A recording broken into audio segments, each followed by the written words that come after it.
دیکھیں جی، یہ جو یہودی عالم تھا بنی اسرائیل کا یا بنی اسرائیل کے زمانے میں،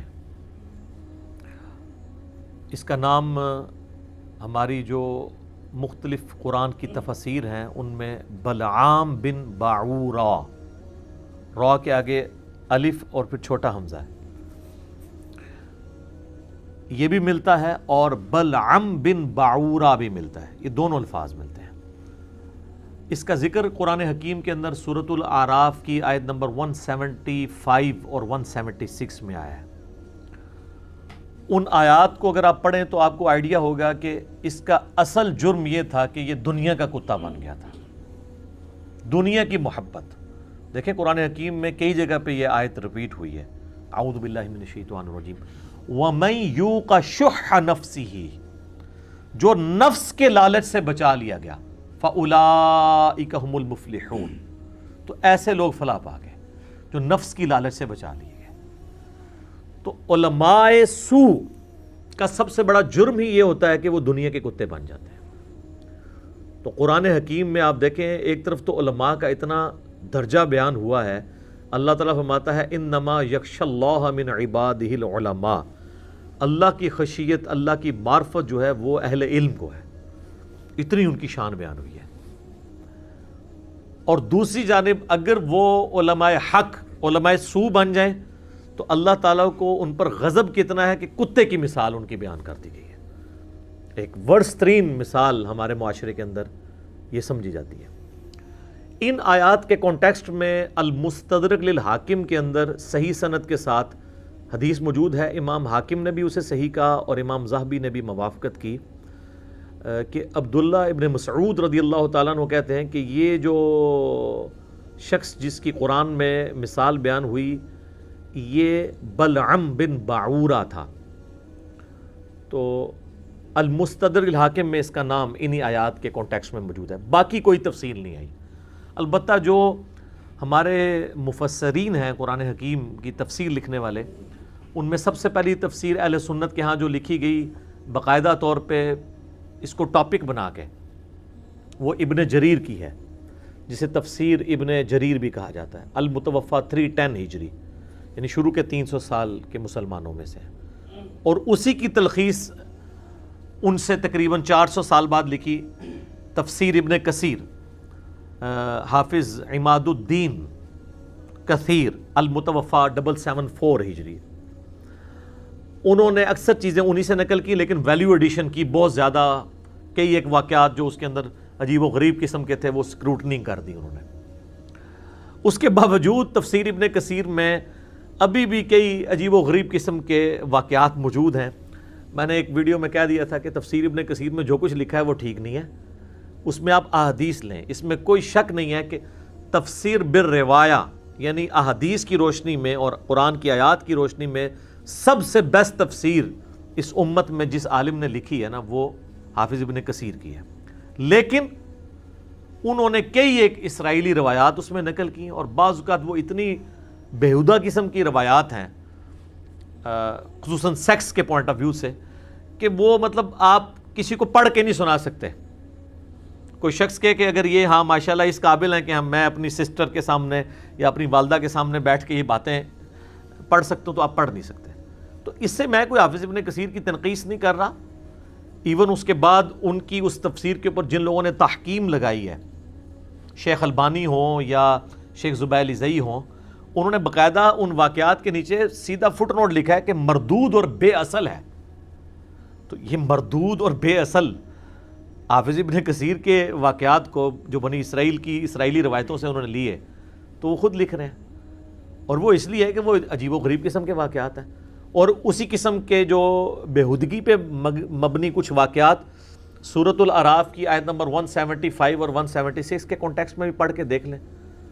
لوگ کہتے ہیں نہیں کدھر لکھا ہوا ہے، تو سر آپ قرآن کھول لیں، ابن کثیر موجود ہے تو سورۃ الاعراف آیت نمبر 175 اور 176 کے کانٹیکسٹ میں جو اسرائیلی روایتیں ہیں وہ ماشاءاللہ جس قسم کی ہیں وہ آپ پڑھ کے دیکھ لیں تو آپ کو پتہ چل جائے گا۔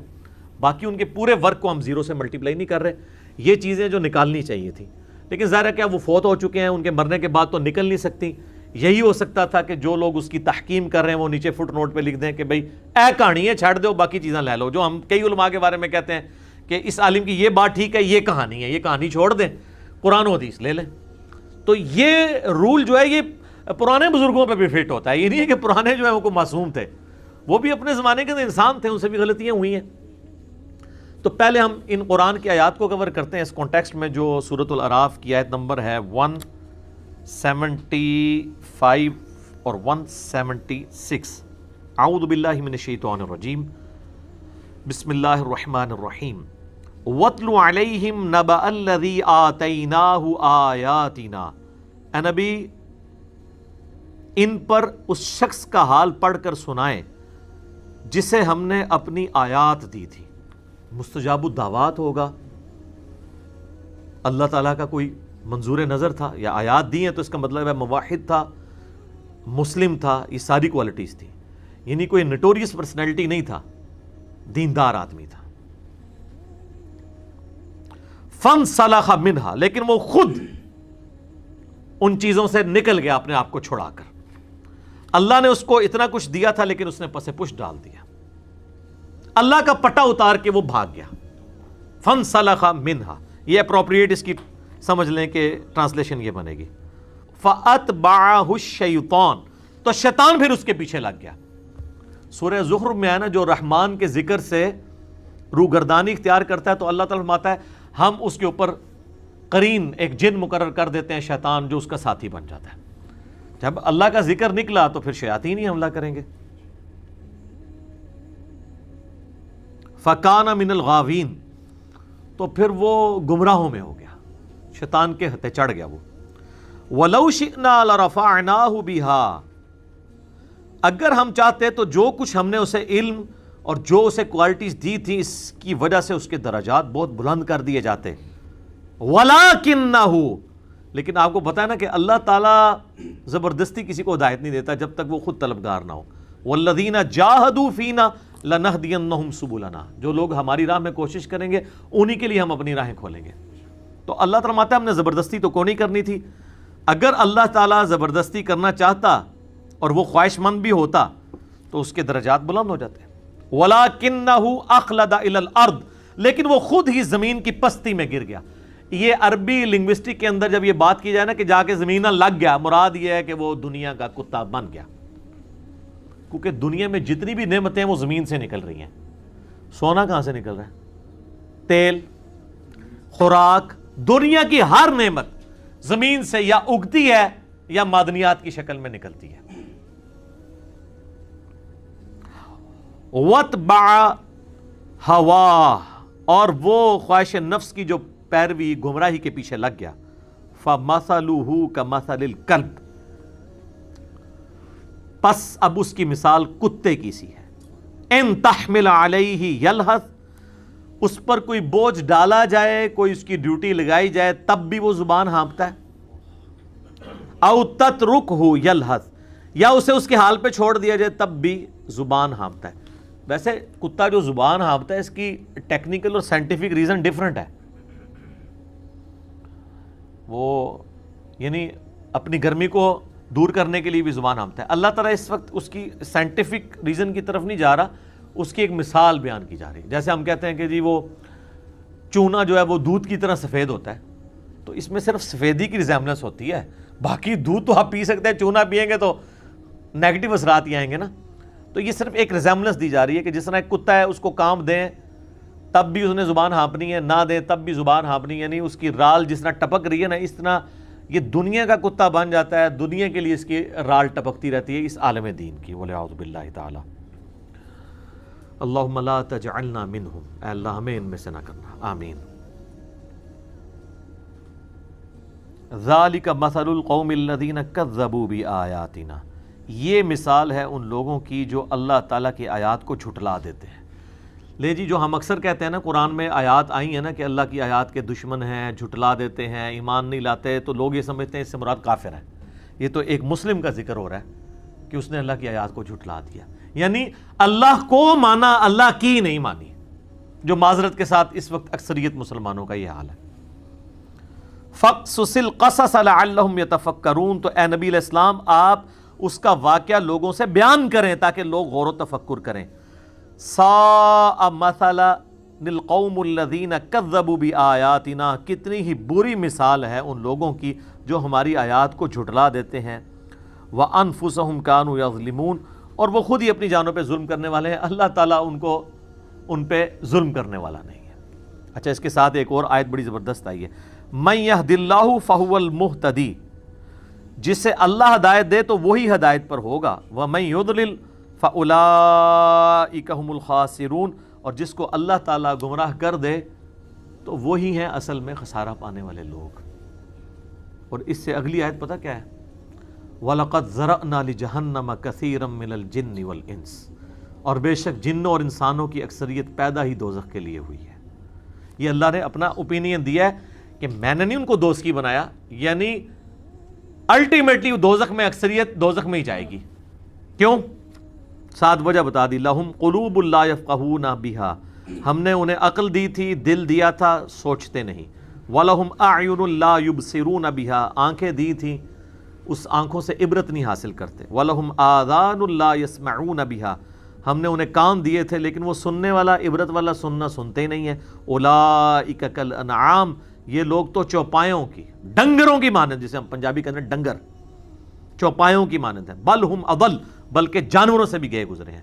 اولئک هم الغافلون، اور یہی ہیں لوگ جو اصل میں غافل ہیں۔ اب یہ لادہ سے اسی آیت کے کانٹیکسٹ میں میری ایک یوٹیوب کے اوپر کلپ بھی اپلوڈڈ ہے، زندگی بدل دینے والی گفتگو، آپ اس کا ٹائٹل لکھیں a life changing clip of engineer Muhammad Ali Mirza, اس میں نے یہی آیات کور کی تھی۔ بال یہ دیکھ لیں کس طرح یہ جوڑی ہوئی ہیں آیات۔ تو علماء سو کی اللہ نے جو عزت افزائی انورٹڈ کاماز میں قرآن میں کی ہے وہ آپ کے سامنے ہے، اور یہ علماء سو۔ بہرحال اب اس کے انڈر کئی ایک اسرائیلی روایات ابن کثیر لے کے آئے ہیں، قرآن و سنت تو خاموش ہے، وہ تفصیل میں نہیں جاتا، لیکن قرآن و سنت کا مقصد چونکہ اصول بتانا ہے، اصول بتا دیا ہے کہ اللہ کی آیات ملی ہوئی تھی، یعنی معالم دین تھا، علم بھی تھا، سب کچھ تھا، اس نے علم کو یوز نہیں کیا، اس کی بجائے وہ دنیا کا کتا بن گیا۔ یعنی جو عالم دنیا کا کتا بن جائے وہ فارغ۔ اس کا قطعاً یہ مقصد نہیں ہے کہ کسی عالم کی یا علم دین کی توہین کی جائے، کیونکہ علم دین تو انبیاء کا خاصہ ہے۔ نبی علیہ السلام کو ایک ہی دعا سکھائی گئی ہے بڑے لیول کے اوپر، اور رب زدنی علما، اے نبی آپ بھی دعا کیا کریں اللہ آپ کے علم میں اضافہ کر دے۔ علم کی توہین کرنے والا کافر ہے، چاہے وہ شعروں میں کر دے۔ کئی لوگ کہہ دیتے ہیں نا جی علم بس کریو یار، اور جی شیطان بھی بہت بڑا عالم سی، وہ بھی گمراہ ہو گیا۔ اس عالم کے اوپر بھی لعنت ہے جو اس علم کو پازیٹیولی یوز کرنے کے بجائے نیگیٹیولی یوز کرے۔ اس میں آیا نا کہ ہم نے دیا تھا، وہ خود ہی پٹا چھڑا کے اللہ کا نکل گیا، تو گمراہی ہونا تھا۔ جس طرح علماء یہود تھے نبی علیہ السلام سے پہلے، تو سورہ بقرہ میں آتا ہے کہ یہ دعائیں کیا کرتے تھے آخری وہ پیغمبر جلدی جلدی آئے، ہم اس کے ساتھ مل کے جو ہے وہ کافروں پر فتح حاصل کریں۔ جب وہ آگے تو پہلے کافر ہی وہ بن گئے، علم کے باوجود گمراہ ہو گئے، اس لیے کہ انہوں نے علم کو یوز نہیں کیا۔ یہ نہیں ہے کہ علم کی وجہ سے ہوئے، اللہ تعالیٰ بار بار اس چیز کو کہتا ہے نا، وَمَخْتَلَفَ الَّذِينَ أُوتُوا الْكِتَابَ إِلَّا مِن بَعْدِ مَا جَاءَهُمُ الْعِلْمُ بَغْيًا بَيْنَهُمْ، اللہ کہتا ہے علم آیا ہے، اس کے باوجود ان کی ضد اتنی پکی ہے کہ یہ گمراہ ہو گئے۔ وہ ایک بریلوی مولانا نے کہہ دیا تھا نا کہ علم کی وجہ سے لوگ گمراہ ہو جاتے ہیں، تو اس کے جواب میں نے یاد پیش کی تھی، اللہ تعالیٰ تو اصل میں یہ میسج دے رہا ہے کہ علم کے بعد تو تمہیں گمراہ نہیں ہونا چاہیے تھا، تم علم کو یوز کرتے، نہ کہ یہ کہ علم کی وجہ سے بندہ گمراہ ہوتا ہے۔ ورنہ ہمارے ابا جی کو جو سجدہ کروایا گیا ہے ان کی خوبصورتی کی وجہ سے نہیں کروایا گیا، بلکہ علم کی وجہ سے، کیونکہ انہوں نے وہ نام بتا دیے تھے چیزوں کے جو فرشتوں کو نہیں آتے تھے۔ علم ہی انسان کی فضیلت ہے۔ خیر یہ الگ سے ٹاپک ہے۔ تو یہ بنی اسرائیل کی جو روایات ملتی ہیں نا، وہ عجیب قسم کی، وہ بےہودہ قسم کے واقعات بھی ہیں۔ اسی کانٹیکسٹ میں ابن کثیر نے بھی نقل کی ہیں، اللہ ان کو معاف کرے، ضرورت ہی کوئی نہیں تھی اتنا لمبا نقل کرنے کی۔ بل اس میں جو میں نے غور و تفکر کیا نا، جو مجھے بات کرین حق لگی ہے نا، حق کے قریب، تو وہ والی بات ہے کہ وہ جب حضرت موسیٰ علیہ السلام بنی اسرائیل کو لے کے نکلے ہیں، اور یہ جس قوم سے تعلق رکھتا تھا ان کو بنی اسرائیل سے خطرہ تھا، تو انہوں نے اس کو کہا کہ تم مستجاب الدعوات ہو، تو تم جو ہے نا حضرت موسیٰ علیہ السلام ان کی قوم کے لیے بد دعا کرو تاکہ یہ ہمارے اوپر سے ٹل جائے۔ تو اس نے کہا میں اللہ کے پیغمبر سے ٹکر کیسے لے سکتا ہوں، میں دعا اللہ سے کر رہا ہوں اور پیغمبر کے خلاف تو میرا تو کچھ نہیں بچنا۔ تو انہوں نے اسے کئی لالچیں دی، دنیا کی لالچ دی یا عورت کی لالچ دی، جو بھی ہے وہ بہرحال وہ ورگلایا گیا، اور اس نے حضرت موسیٰ علیہ السلام کے لیے بد دعا کی۔ تو موسیٰ علیہ السلام کے لیے کسی کی جرأت ہے بد دعا کر دے؟ وہ زبان سے بد دعا نکالتا تھا تو وہ اس کی اپنی قوم کے لیے نکل جاتی تھی، اس کی زبان ہی اللہ نے ایسی کر دی کہ اپنی قوم پہ بد دعا پڑھ دی اس نے، ٹھیک ہے؟ تو وہ پیغمبر کے ساتھ کون ٹکر لے سکتا ہے، ٹھیک ہے؟ تو وہ اپنا آپ چھڑا کے پھر وہ ظاہر ہے کہ جب اس قسم کی اس نے حرکت کی تو اللہ تعالیٰ نے اسے ذلیل و خوار کر دیا۔ باقی کئی یہ کہانیاں اب لوگوں نے مشہور کی ہوئی ہیں، آپ نے یہ بھی سنا، وہ کہتے ہیں جی صحابہ کہف دا کتا جنت ہی جائے گا۔ ہم کہتے ہیں یار کتا تو جنت میں جا نہیں سکتا، جنت تو ہمارے ابا جی کی میراث ہے، سیدنا آدم علیہ السلام کی۔ وہ کہتے ہیں نہیں، اصحاب کہف کا جو کتا ہے نا، وہ اس کتے کو بلعم بن باورا یا بلعام بن باورا کی کھال پہنا کے نا انسانی شکل میں داخل کر دیا جائے گا۔ دیکھیں کس طرح، ہاں یہ آپ ہنس رہے ہیں، یہ باقاعدہ انہوں نے لکھا ہوا ہے، یہ جمعے کے خطبوں میں بیان کرتے ہیں۔ وہ کہتے ہیں صحابہ کہف کا کتا جنت میں جائے گا، حضرت صالح علیہ السلام کی اونٹنی جنت میں جائے گی، عزیر علیہ السلام کا گدھا جنت میں جائے گا، سلیمان علیہ السلام کی ہدہد جنت میں جائے گی، یونس علیہ السلام کی مچھلی جنت میں جائے گی۔ جتنے جانور ہیں نا انہوں نے قرآن دی اس تو پتہ لگے نا، انہوں نے کہا بھائی سارے متفرق نے، سارے متبرک نے، انہوں نے جنت ہی بھیجو۔ تو یہ اس اعتبار سے بھی یہ بلعم بن باورا بڑا مشہور ہے کہ وہ کہتے ہیں نہیں، وہ صحابہ کہف دا کتا جڑا ہے نا، اس کتے نو ادھی کھال پہنا کے انسانی شکل ہی داخل کیتا جائے گا، کیونکہ انہیں تو نہیں جانا تو وہ چلا جائے گا، ٹھیک ہے؟ یعنی ایک ایسے شخص کی کھال پہنا کے اسے داخل کیا جائے گا جس کو اللہ نے خود کتے کی مثال بیان کی ہے اور اسے کنڈیم کیا ہوا ہے، ٹھیک ہے؟ میرا خیال ہے اس طرح کیا ہے تو کتا ہی نہ جانے سے انکار کر دے کہ کسی مولوی دی کھال پاڑی جی اللہ معافی دے، مولوی سونو چھڑ دو بھائی جی میں کتا ہی ٹھیک ہاں، ٹھیک ہے؟ اتنی اگر اس کتے نے بھی ہونی ہے، ظاہر عقل تو اس کو تھی اس اعتبار سے کہ وہ صحابہ کہف کے ساتھ رہے، قیامت تک کے لیے قرآن میں اس کا ذکر موجود ہے۔ باقی صحابہ کہف کے اوپر میرا کلپ ریکارڈڈ موجود ہے، آپ وہ دیکھ سکتے ہیں۔ تو یہ جناب وہ ساری اس اعتبار سے ایک گفتگو تھی۔ باقی علماء سو کا جو سب سے بڑا جرم قرآن میں بیان ہوا ہے نا، میں نے اس کے اوپر مسئلہ 51 بھی ریکارڈ کروایا اور اس میں نے چیلنج کیا تھا کہ قرآن میں حرام خوری پہ جتنی آیات ہیں نا، کوئی ایک آیت بھی ایسی نہیں ہے ایبسولوٹلی جو ادر دین علماء کے ہو۔ 100% علماء سو کی بات ہو رہی ہے۔ سورۃ البقرہ، سورہ آل عمران کے اندر جن علماء یہود و نصارہ کا ذکر ہے کہ یہ چند ٹکوں کے عوض اللہ کی آیات کو بیچ دیتے ہیں، تو وہ کون عام لوگ ہیں؟ فتوے کون لکھتا تھا؟ علماء۔ اور اس کا کلائمیکس جو ہے وہ سورہ توبہ ہے۔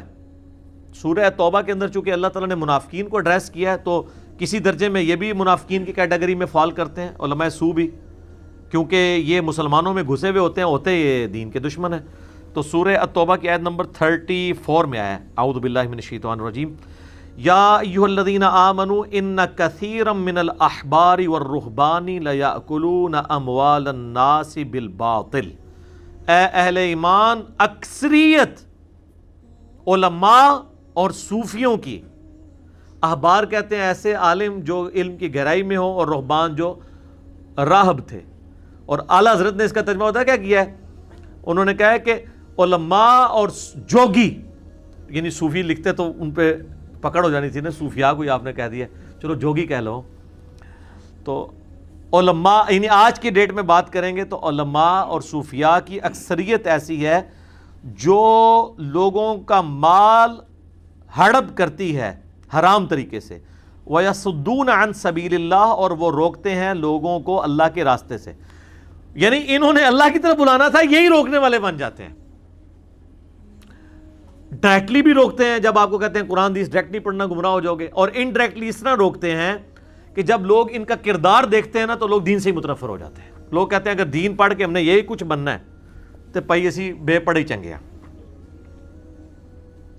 آگے ابھی یہ چل رہا ہے، یہ آیت چل رہی ہے، والذین یکنزون الذھب والفضہ وہ لوگ، اب یہ انہی علماء کا ذکر ہے جو کہ کنز بنا کے، خزانہ بنا کے رکھتے ہیں سونا اور چاندی کا. اس زمانے میں درہم اور دینار ہوا کرتے تھے، جوڑتے تھے. آج بھی ان کے بینک بیلنسز اور آپ پلاٹس دیکھ لیں. وَلَا يُنْفِقُونَهَا فِي سَبِيلِ اللَّهِ، اور اس میں سے اللہ کی راہ میں خرچ نہیں کرتے. اللہ کی راہ میں کیوں خرچ کریں؟ اللہ کی راہ میں خرچ کرنے کے لیے تو آپ سے لیتے ہیں، یہ اپنا تو جوڑ کے رکھتے ہیں. فَبَشِّرْهُمْ بِعَذَابٍ أَلِيمٍ، اے نبی ایسے لوگوں کو خوشخبری سنا دیں دردناک عذاب کی. یہ اللہ تعالیٰ کا ذرا انداز دیکھا ہے کیسا انداز ہے، خوشخبری سنائیں. یہ یعنی کسی کو کہتے ہیں نا وہ ٹونٹ کے انداز میں، یعنی جس کی وجہ سے اگلے کو اور تکلیف ہو، خوشخبری دیں ان کو عذاب کی. یہ نہ سمجھیے گا یہ پرانے علماء کا ذکر ہو رہا ہے، نہ. بخاری اور مسلم دونوں میں حدیث ہے، تم بھی اگلے لوگوں کے پیچھے چل پڑو گے قدم با قدم، بالشت بر بالشت، حتیٰ کہ ان میں سے اگلے لوگوں میں سے کوئی گوہ کے سوراخ میں داخل ہوا تو میری امت بھی وہی کام کرے گی. تو صحابہ نے پوچھا یہ اگلے لوگوں سے مراد کیا یہود و نصارہ ہیں؟ آپ نے فرمایا اگر وہ مراد نہیں ہے تو اور کون سے لوگ مراد ہیں؟ یہ وہی لوگ مراد ہیں. یوم یحما علیہا فی نار جہنم، جبکہ قیامت کے دن ان کا یہ مال یعنی سونا اور چاندی گرم کیا جائے گا، تپایا جائے گا دوزخ کی آگ پہ. فتقوی بہا جباہہم، پھر وہ گرم یعنی جب سونا پگھل جائے گا نا تو میٹل کی فارم میں نا ان کے ماتھے اس کی وجہ سے داغے جائیں گے. وجنوبہم، اور ان کے پہلو، وظہورہم، اور ان کی پیٹھیں. ھذا ما کنزتم لانفسکم، اور اللہ تعالیٰ فرمائے گا یہ ہے جو دنیا میں تم مال جوڑا کرتے تھے اپنے لیے. فذوقوا ما کنتم تکنزون، تو اب چکھو مزہ جو دنیا میں تم نے کنز بنا کے جو مال و دولت جوڑا ہوا تھا اس کا مزہ چکھو. یہ دیکھ لو. اور یہ دیکھ لے اسپیسیفکلی علماء سو کے بارے میں تو بلعام بن باورہ بھی یہی تھا. پھر وہ آیت یاد کریں، وَمَن یُوقَ شُحَّ نَفْسِهِ فَأُولَٰئِکَ هُمُ الْمُفْلِحُونَ، جو نفس کی لالچ سے بچا لیا گیا وہ ہے اصل میں کامیاب ہو جانے والے لوگ. اصل چیز تو دنیا کی محبت ہے. جامعہ ترمذی میں حدیث ہے ہر امت کا کوئی نہ کوئی فتنہ ہے اور میری امت کا فتنہ مال ہے. تو نبی علیہ السلام نے مال کا تو فتنہ اسپیسیفکلی اس امت کے لیے بتا دیا. بخاری اور مسلم دونوں میں حدیث ہے، انسان کہتا ہے میرا مال میرا مال میرا مال. پھر حضور نے وہ قرآن کی آیت تلاوت کی، الہاکم التکاثر حتی زرتم المقابر، اینڈ تک. پھر حضور نے کہا تیرا مال کون سا ہے؟ اے انسان تیرا مال تو وہ ہے جو تو نے کھا لیا یا پہن کر بوسیدہ کر دیا یا اللہ کی راہ میں خرچ کر کے قیامت کے دن کے لیے اپنے لیے محفوظ کر لیا. باقی جو مال ہے وہ تو تیرے ورثہ کا مال ہے. بخاری اور مسلم دونوں میں حدیث ہے، نبی صلی اللہ علیہ وآلہ وسلم نے فرمایا کہ انسان کے 3 دوست ہیں. قبر میں ایک ہی ساتھ جاتا ہے، اس کے اعمال، اور باقی 2 دوست اس کا مال اور اس کے رشتہ دار وہ باہر ہی رہ جاتے ہیں. یہاں ویسے کہتے رہے کہ جناب ہم مر کے بھی نہیں ساتھ چھوڑیں گے، چھوڑ دیتے ہیں. قبر میں تو ساتھ نہیں جا کے کوئی لیٹتا. آج تک وہ ہے کوئی لیٹے ساتھ کسی کے ساتھ جا کے. بخاری اور مسلم دونوں میں حدیث ہے کہ ابن آدم کے پاس اگر سونے کی 2 وادیاں ہوں تب بھی وہ خواہش کرے گا مجھے تیسری بھی مل جائے. اس کا پیٹ صرف قبر کی مٹی بھرے گی. اسی لیے تو دیکھیں نا بخاری مسلم دونوں میں حدیث ہے، نبی علیہ السلام دعا کرتے تھے اے اللہ محمد اور آل محمد صلی اللہ علیہ وآلہ وسلم کو بس اتنا ہی رزق دینا کہ ان کی روح اور جسم کا رشتہ یعنی بس سبسسٹنس لیول پہ چلتا رہے. آپ علیہ السلام نے زیادہ مال کو پسند نہیں فرمایا. اس لیے آپ دیکھ لیں غزوہ خیبر کے بعد آپ کو کتنی وسعت مل گئی تھی لیکن کوئی ثابت نہیں کہ آپ نے کبھی زکوٰۃ دی ہو، جوڑتے ہی نہیں تھے. حتیٰ کہ بخاری مسلم دونوں میں حدیث ہے، اما عائشہ کہتی ہیں نبی علیہ السلام کی وفات تک ہماری یہ حالت تھی کہ بعض اوقات 1 مہینہ، بعض اوقات 2، بعض اوقات 3 مہینے بھی ہمارے گھر چولہا نہیں جلتا تھا. 2 کالی چیزیں، کھجور اور پانی، اس پہ گزارا ہوتا تھا. اور وہ بھی کوئی ٹنو ٹن نہیں، 2 کھجوریں صبح 2 شام کے وقت، 1 میٹھا پانی کا پیالہ صبح 1 شام کے وقت. جو اس زمانے میں ریگستان کے اس ماحول میں میٹھا پانی ایک ایشو تھا. اسی لیے تو پھر امہات نے نبی علیہ السلام سے ڈیمانڈ کر دی تھی کہ اب تو وسعت ہو گئی ہے. تو نبی علیہ السلام 1 مہینہ کے لیے اپنی بیویوں سے ناراض ہو گئے تھے، جو بخاری مسلم میں آتا ہے ایلا آپ نے کیا تھا. سورۃ الاحزاب میں پھر آیات نازل ہوئی، اللہ نے اپنے نبی کو سپورٹ کر دیا کہ اے نبی اپنی بیویوں سے فرما دو کہ اگر تم دنیا کا مال چاہتی ہو تو میں تمہیں مال دے کے رخصت کر دیتا ہوں، لیکن اگر تم اللہ، اس کا رسول اور آخرت کا گھر چاہتی ہو پھر اسی غربت میں میرے نبی کے ساتھ گزارا کرو. پھر حضور نے آ کے ایک ایک بیوی کو یعنی یہ آپشن تھی، تو ظاہر ہے انہوں نے تو اللہ کا رسول ہی اڈاپٹ کرنا تھا. تو یہ بہت کرٹیکل مسئلہ ہے جناب، دنیا کی محبت، اس سے نکلنا بڑا مشکل کام ہے. تو یہ اس کانٹیکسٹ میں بات ہو رہی ہے قرآن حکیم کے اندر، جہاں کہیں بھی آپ کو حرام خوری کی باتیں ملیں گی وہ اسی حوالے سے کہ علماء سو. اور اس سے بھی اگلا ایک سٹیپ ہے جو سنن نبی داؤد میں ہے. نبی علیہ السلام فرمایا میری امت کے 72 فرقے دوزخ میں جائیں گے، ان میں ایسی بدعت داخل ہو جائیں گی جس طرح باولا کتا کسی کو کاٹ جائے اور اس کے ایک ایک رگ و ریشے میں بدعت پہنچ جائے. تو نبی علیہ السلام نے بھی علماء سو کو کتے کی مثال دی ہے، کیونکہ اگر کسی کے اندر بدعت پیدا ہوئی ہے اور حضور کہہ رہے ہیں اسے باولا کتا کاٹ گیا، تو وہ باولا کتا کون سا کاٹ گیا؟ کوئی کھلاڑی کاٹ گیا؟ بتائیں، کوئی پولیٹیشین کاٹ گیا؟ یعنی وہ دین کے اعتبار سے بات ہو رہی ہے نا. بدعت تو علماء دین جاری کرتے ہیں نا. اس لیے میں نے طارق جمیل صاحب سے بھی کہا جب انہوں نے کہا کہ میں نے علماء سو کو جراثیم نہیں کہا، میں نے یہ کہا تھا کہ انڈیا پاکستان سے ہماری عوام جراثیم لے کے آ جاتی فرقہ واریت کے. تو پھر میں نے عرض کیا تھا ویڈیو میں بھی ان کے سامنے بھی کہ جو انڈیا پاکستان سے جراثیم لے کے ہماری عوام جاتی ہے فرقہ وارانہ، انہوں نے کسی گھوڑے کو ہاتھ لگایا ہوتا ہے، کسی کتے کو ہاتھ لگایا ہوتا ہے، کسی کھلاڑی کو ہاتھ لگایا ہوتا ہے، یا کسی مولوی نے ان کے دماغ میں فرقہ واریت پڑی بھری ہوتی ہے. تو تاجمی صاحب کہتے ظاہر ہے مولویوں نے ہی بھری ہوتی ہے. تو میں نے کہا آپ کو یہ کہنا چاہیے تھا یہ چھوٹی بات ہے، میں نے علماء سو کو جراثیم نہیں کہا، بلکہ علماء سو یہ گندے جراثیم پیدا کرنے والی فیکٹری ہے. جراثیم تو چھوٹی چیز ہے، جراثیم تو ان کے فالوور ہیں.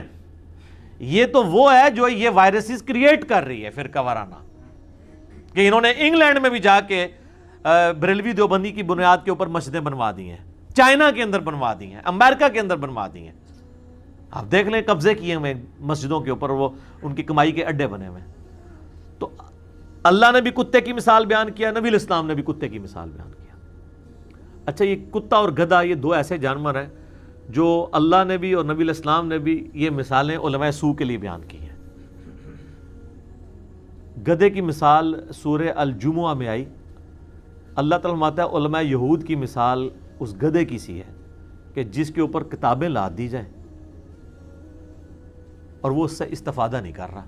کتنی بری مثال ہے ان لوگوں کے لیے. گدھے کے اوپر اگر آپ کتابیں لاد دیں، وہ کتابوں کو پڑھ کے اس سے کچھ حاصل کر سکتا ہے؟